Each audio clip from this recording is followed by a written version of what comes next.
little bit of Decked Out 3 lore drop, a little bit of mechanics drop. You guys are hungry for some information, so now's the time, I think. And it's a good way to do this. We're gonna do this little podcast style. And in the meantime, you're gonna watch this little crazy lunatic down there place a lot of stone. All right, so keep in mind that everything we say today, everything we say in almost any of the videos going forward are very likely to change. Everything is subject to change. Everything will probably change. So just be a little flexible, and nothing is locked down yet. Also, I know that everyone's gonna have like 900 follow-up questions, and there's gonna be debates and all this stuff, and that's all good. I encourage it. Questions in the comments are obviously very much encouraged. Just know that I'm probably not telling you everything. I'm definitely not telling you everything because I really want to control the pace of information and not overwhelm everyone about everything. All right, so we're gonna be little snippets here and there, and yes, that's gonna mean everyone kind of goes off and does their own theorizing of what that means, but just understand that I do have a master plan. And finally, there are still quite a few design elements that I'm not 100% locked down on yet, so I don't want to make any announcements on those yet because I'm not really certain what direction they're gonna go yet. All right, so one of the big changes with Decked Out 3 will be how the overall competition works. In the past, it's been pretty much every hermit up against every other hermit in a winner-take-all competition. And after doing that twice now, what I'm realizing I don't like about that design is that some of the players just kind of check out, or they kind of give up because they realize, I'm not going to win anyways. There's no real reason to be pushing hard here. So for Decked Out 3, I'm going to try to address that by making it a team-based game. Instead of everyone competing against everyone, I'm going to divide all the hermits up evenly into teams. And the teams are going to be balanced to the best of my ability based on, previous Decked Out performances, how much they played, how good they were, all that kind of stuff. And I'll probably even like throw some of these team ideas to live stream and stuff to really get like a sense of what teams are balanced. I think we can really come up with some fair teams. But the main goal here is that we get all players fully engaged in winning, fully engaged in the competition. They care about the score, and it's not just like the top 2 or 3 people at the top competing for the win. And now what I'm really excited about is because it's going to be a team-based game, it opens up a lot of design options within the game itself for team-based gameplay. And I'm not going to go into the details yet, but there's some really exciting stuff that I think you guys are going to love once we start getting into designing the map and stuff like that. But teams will be able to help each other out along the way and really contribute and support each other on their teams. It's going to be really cool. Now, along those lines, there will not be a central lobby this time where every single player has their own individual room. Instead, we're leaning into the team, the team concept, and there will probably be a larger room for each team. And then it'll be that area where they'll be able to customize and do their own team branding and come up with their own team identity, whatever they want. I think that'll be fun. Okay, so jumping around a little bit, let's talk about the map design and the actual world that the game is going to take place in. Decked Out 2 was basically a linear dungeon. You had to go through level 1 to get to level 2, you had to go through level 2 to get to level 3, and so on. And then when you were done, you had to backtrack your way and reverse it and go all the way back up to the top to the exit. And for the most part, I think it pretty much worked well. It was fun. I don't have any regrets. But it did lead to some cases of the game being a little like repetitive. There were some sections that the players would be going through that you're kind of like, yeah, I've seen this 1,000 times, so I'm going to try to address that. In Decked Out 3, the map is going to be much more non-linear, or to put it another way, it's going to be a more open world design. Players will be able to travel between many different themed zones in any order they want, assuming they've unlocked them. So the village of Greywick will serve as kind of the hub for the overall map, and then sprouting off of the village in different directions will be a handful of other uniquely themed areas with their own set of challenges and their own set of enemies. Greywick itself should resemble pretty much what you'd expect, like old darkened buildings, winding roads and paths, and just an eerie ghostly wind howling through the streets as if it's like whispering to you all the time. And if I do things correctly, Greywick should feel haunted. It should feel eerie and disturbing, as if something is kind of always watching you, because it is. So this is the zone that players will start and exit each run in, but I'm planning on having multiple random starting locations at different ends of the village to hopefully make each run feel a little bit different. And of course, there's going to be many buildings sprinkled throughout the town, including various homes and shops, taverns, farmhouses, stables, a bridge, all that kind of stuff. But prowling the streets of Greywick will be massive warped canines called Gravehounds. One of the main exits off the main village will be the Blackmire. This dark, uninviting swamp will be full of difficult terrain and creeping vines and a deep, murky lake at its center. And like most zones, the Blackmire will have a significant amount of lore and backstory that the players will be able to unravel over time as they play the game. But lurking within this mysterious, deadly swamp will be moss-covered skeletons, undead trees that creak when unseen, oozing creatures that bubble up from dark, oily pits, and rumors of a coven of witches living deep within. Now, also branching off of the village of Greywick will be the Hollowshade Cemetery and Crypts. The cemetery itself will be very large and contain a lot of graves and mausoleums that are now home to Greywick's dead residents, or formerly dead. Yes, the cemetery will be infested with a dynamically scaling number of zombies, while underground in the vast dark crypts below ground, the players are going to be running into more powerful black withering skeletons. Now, beneath the village of Greywick, beneath the Blackmire, and probably beneath some of the sections of the cemetery will be a large twisting underground network of caves known as the Mistwell Caverns. These caverns were known for their precious crystals called Veilstone, and these crystals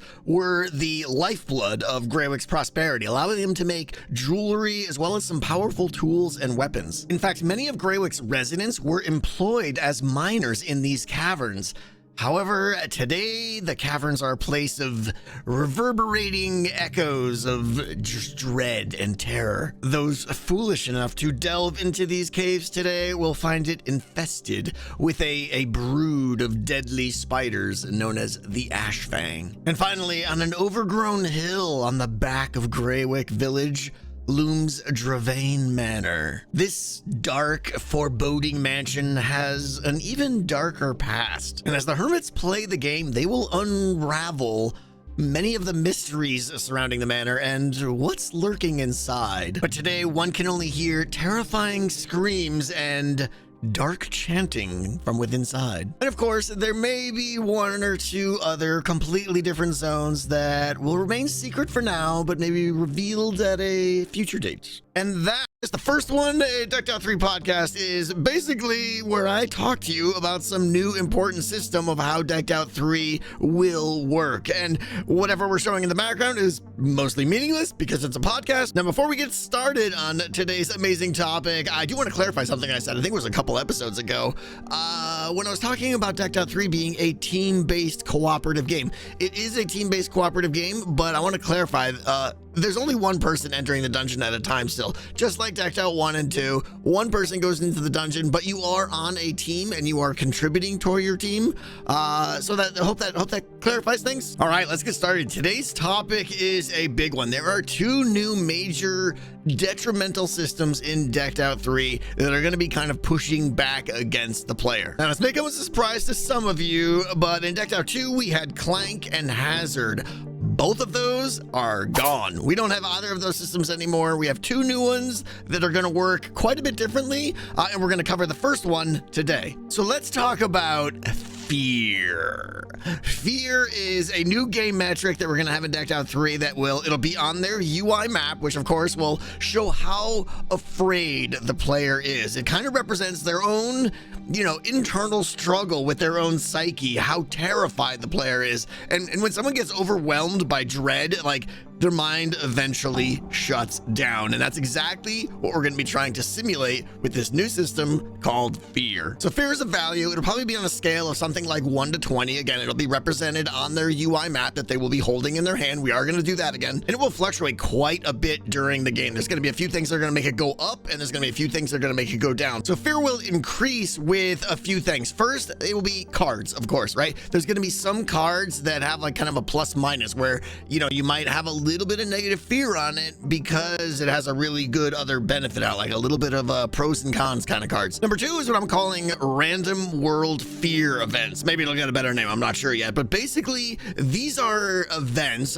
They'll be mostly audio, but some might be visual, that are sprinkled throughout the game, throughout all the zones of the game, that are going to represent, you know, something that is scary. And when these events happen, like, you know, they're going to range from something that's just a little bit mildly disturbing to something that's just downright terrifying. When they happen, your fear is going to spike up proportionally to what the event is. Now, what's interesting though is all the different zones in the game, like Greywick, the village, the Black Mire, the swamp, the graveyard, the mansion, things like that, are all going to have kind of different, we'll call them fear multipliers, right? So what that means is as you go into different zones and experience these different world fear events, they're going to hit harder depending on how scary the zone is and how big that multiplier is for the zone. So like Greywick might be a 1.0, right? Whereas if you go into the swamp, it might be a 1.5. And if you go deep into the crypt, maybe it's a 2.5. And what that means is going into these zones, you're going to get hit with harder and harder fear spikes that you're going to need to be prepared for. You're going to have a deck of cards that can defend against that fear. Overall, I'm very excited about it because I think it's a way that fits the scary semi-horror feel of the game that we're trying to make here, and it's just gonna fit in perfectly. Now, number 3, there are some other things that will be making your fear go up. Some of them I'm not ready to discuss yet because they're going to require their own Decked Out 3 podcast. They're so big, but they are extremely cool, and I'll just say that I'm very, very, very excited for them to come online. So what will make fear go down is the question. Well, that's a few things. Number 1 is going to be time. Well, all your fear is going to be passively draining over time, but it's not going to be fast. This is not the predominant way that you're going to lose fear. Number 2, and by far the best way you want to protect yourself against rising fear, is obviously cards, right? There's going to be a lot of cards in the game that are just dedicated to keeping your fear down, to reducing it, so it'll actually lower the number. So there might be cards called bravery or something that, like, you know, -4 fear. I'm not sure, I'm making that up, but you're going to want a lot of these cards in your deck to start going into some of the more scary zones in the game. Number 3, I am entertaining the idea of like safe rooms or safe locations in the map in various places where when you go in them, your passive fear drain will increase temporarily. So like while you're in there, it's kind of like, okay, this is a safe spot, and you calm down a little bit faster. And number 4, again, there are other systems that will heavily impact the fear system. It'll help lower your fear, but you know, I'm not so ready to talk about those yet. So overall, that's how fear is going to go up and down as you explore the world and experience, you know, horrific events. It's going to spike up, but with good card management and proper, you know, navigation of the town, you'll be able to keep it under control. All right, so what are the effects of fear? Why don't you want your fear to get very high? Well, first of all, the ambient sounds are going to intensify. We're gonna have like this robust cinematic audio layering system that is going to ramp up the emotions as the gameplay progresses, as your fear escalates. Now, this doesn't directly impact gameplay, but it will hopefully greatly increase like the immersion and the intensity of the game. Think of this as like the movie score of a horror movie and how it ramps up at the scary parts. That's what we're going for here, and I'm very excited. I think it's going to work great. The number 2 effect of fear is that it's actually going to be linked to the other detrimental system, which we aren't going to be discussing today. That's going to be its own Decked Out 3 podcast, but having a high fear will, let's say, spill over into that system, and you definitely don't want a high value over there, I can tell you that, but we'll talk about that at another date. Number 3, and the biggest and probably the most exciting, like, tangible effect of fear is the darkness. So as a player approaches maximum fear levels, their mind is going to become clouded with darkness, and their ability to plan routes and escape will be greatly hindered. And how are we going to do this, you might be asking? Very simple. I'm going to cover the entire massive map of Decked Out 3 with very precisely spaced bubble vaders that can be toggled on and off. There'll be about 100 of these sprinkled across the map, and at the bottom of each one of these will be a warden. And when the player's fear peaks, On demand, I can trigger all 100 plus of these wardens to rise up to the surface and cover the entire playing field with darkness. Each warden's darkness covers a 20 block spherical radius and triggers randomly within a 6-second window. So the silenced wardens will be lifted up just to the surface, so their head is just below ground level for 6 seconds, and they'll be dropped back down to the depths. Now, the higher the player's fear levels, the more frequently this will happen. Of course, the bubble vaders will be completely shielded with wool, so no vibrations will get into them. They'll only rarely be, and I mean very rarely, be aware of some entities that walk like directly above where their head is. But even that, they're gonna fall before they get enough rage to blast them. So I'm really not worried about any Ravagers attacking anything. So what we have is an on-demand mass level darkness system that can cloak the entire map in darkness based on gameplay events. And when this is accompanied by some custom dreadful audio soundtrack stuff, it's going to be both terrifying and very hindering to the player. And most importantly, I think it's going to fit in with the theme of the game really well. Hey, it's that time again when we discuss some of the new systems and game mechanics that are going to be coming to Decked Out 3 that I call the Decked Out 3 podcast. So Decked Out will have two major systems working against the player. The first one, Fear, we outlined not too long ago. Fear fluctuates up and down during the course of the game, and Fear represents the player's internal struggles as they deal with the mental challenges of exploring the cursed village of Greywick and all the surrounding areas. Overwhelming fear will cause the player's mind to shut down as darkness closes in around them. The other system that players will need to manage that I'm introducing today is called Omen. Unlike Fear, Omen represents the external evil influence of the curse spreading over the land. As Omen increases, Greywick will become much more difficult to traverse and much more difficult to stay alive. Omen will have three major effects that it will apply as it escalates. The first effect will be what I'm calling map shifts. These are physical changes to the world that make navigating the playing field and surviving much more difficult. Those of you familiar with Decked Out 2 will remember the hazard system. Well, this includes the same ideas as hazard, but it expands on it as well quite a bit. Random corridors and access ways will be closed off, dangerous traps will be activated. In short, the map will dynamically become much harder to traverse. Walkways and passageways that were available at the beginning of the run might not be available later in the run as your Omen rises. In addition, there will be two other major systems that will escalate with high levels of Omen. They both fall into the map shift category, and both are going to introduce some huge new gameplay concepts.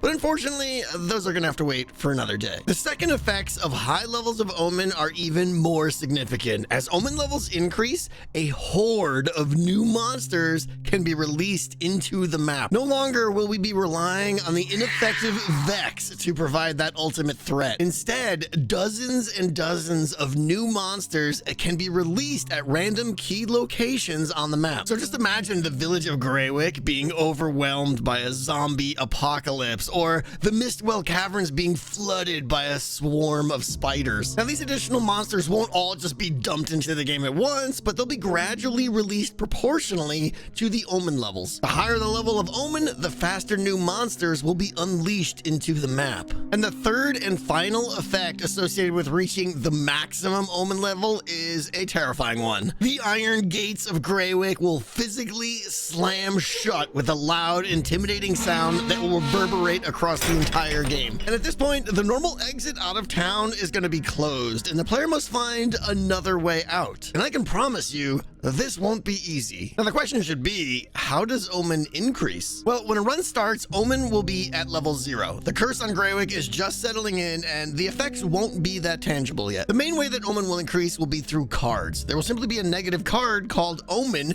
that is added to the player's deck at the start of every game. The number of these cards that are added to the deck will be directly tied to the difficulty that the player chooses. So for instance, level 1 difficulty will have 1 Omen card shuffled into the player's deck. Level 2 will have 2, level 3 3 will have 3, and so on. Each time an Omen card is randomly drawn from their deck, it will add +2 to the current Omen level. Additionally, whenever the player's fear reaches maximum level, it will increase the Omen by 1, and then the fear will be cut in half. This has an additional significant consequence of the player's fear getting out of control, so they'll have to manage both systems to the best of their ability. Now, there will only be a few rare ways that a player can lower their Omen. Unlike fear, Omen doesn't really fluctuate up and down a lot. It rises much more slowly, but can't be reduced that easily. The ways that the player can reduce Omen will be covered at a later date. But overall, the purpose of Omen is to add an inevitable sense of doom, as well as a sense of urgency. Players should feel the impacts of the curse of Greywick. Playing the game extremely slowly and cautious will come with a penalty, so the player's going to want to be efficient in achieving their goals and getting out of town.